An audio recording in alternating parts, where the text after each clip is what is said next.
حنفی حضرات کا کہنا ہے کہ وضو کے بعد جسم سے پانی کے قطرے اگر مسجد میں گر جائیں تو گناہ ہوتا ہے. بالکل جھوٹی بات ہے کہ کوئی گناہ نہیں ہوتا. اور وہ جو گناہ کا دھلنا ہے نا، بخاری مسلم میں جو آیا ہے کہ چہرے کے گناہ دھل جاتے ہیں چہرہ دھونے سے، یہ ٹینجیبل نہیں ہے، یہ روحانی مسئلہ ہے.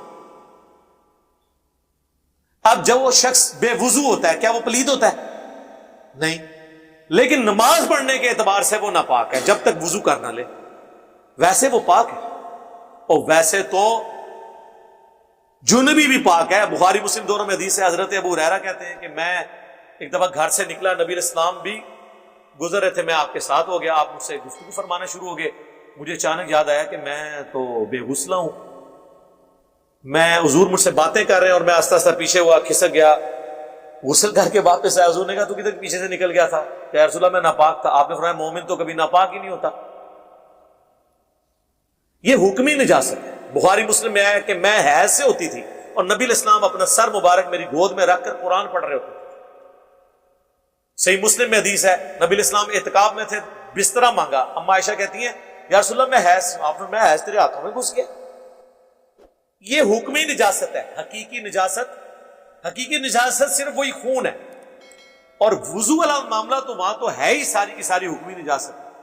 لہذا یہ جو وضو کا پانی ٹپک رہا ہوتا ہے یہ ناپاک نہیں ہوتا، اور نہ اس میں گناہ دھلتے ہوئے کسی کو نظر آتے ہیں، جو حضرت تقی عثمانی صاحب نے فرمایا تھا، جن کے میں ٹخنوں کے بھی برابر نہیں ہوں. کہانیاں صحابہ کرام کو عذاب قبر نہ نظر آئے. بخاری مسلم میں نبی علیہ السلام جس راستے سے گزرے اور آپ کو دکھا دیا گیا.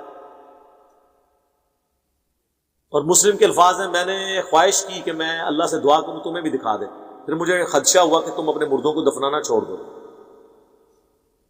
وہ بریلوی کہتے ہیں نہیں، حضور کا خچر بدک گیا تھا. جس نبی کے بیٹھنے سے خچر کو علم غیب ہو جائے اس نبی کو علم غیب نہیں ہوگا. جی نبی کو علم غیب ہے جب اللہ بتاتا ہے. خچر کو اس لیے ہوا کہ خچر کے بارے میں صحیح بخاری میں حدیث ہے کہ عذاب قبر کو جنوں انس کے علاوہ، انسانوں اور جنوں کے علاوہ ہر مخلوق سنتی ہے. اگر یہ سنے تو بے ہوش ہو جائے. تو اگر آپ نے اپنے بزرگوں کو عذاب قبر دکھانا ہے تو انہیں کیا بنانا پڑے گا؟ جانور. دو چار والی بات ہے.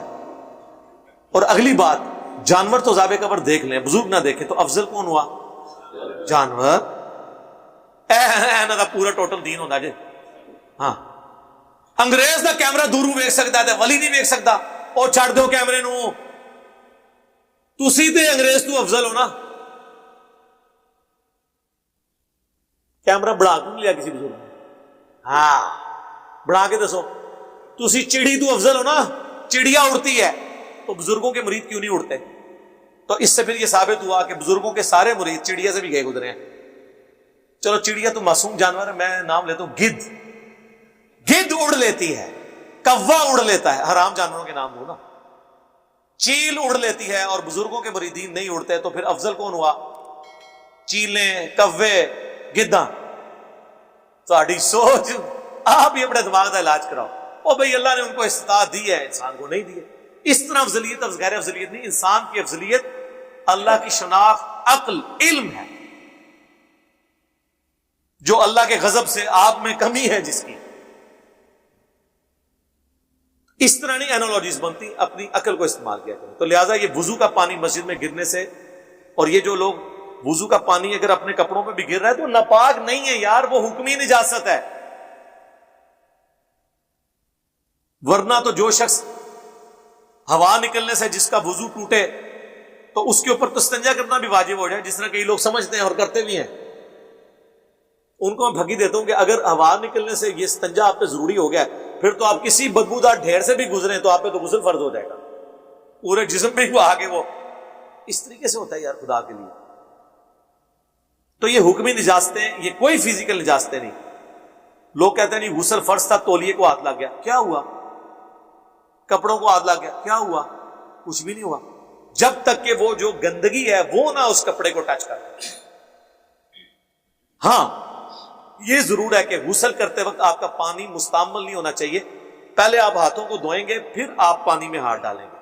یعنی کہ بالٹی کا ہے. ہمارا تو وہ چکر ہی ختم ہو چکا ہے، شکر الحمدللہ، شاور کی وجہ سے ضرورت ہی نہیں ہے، مستعمل ہوتا ہی نہیں.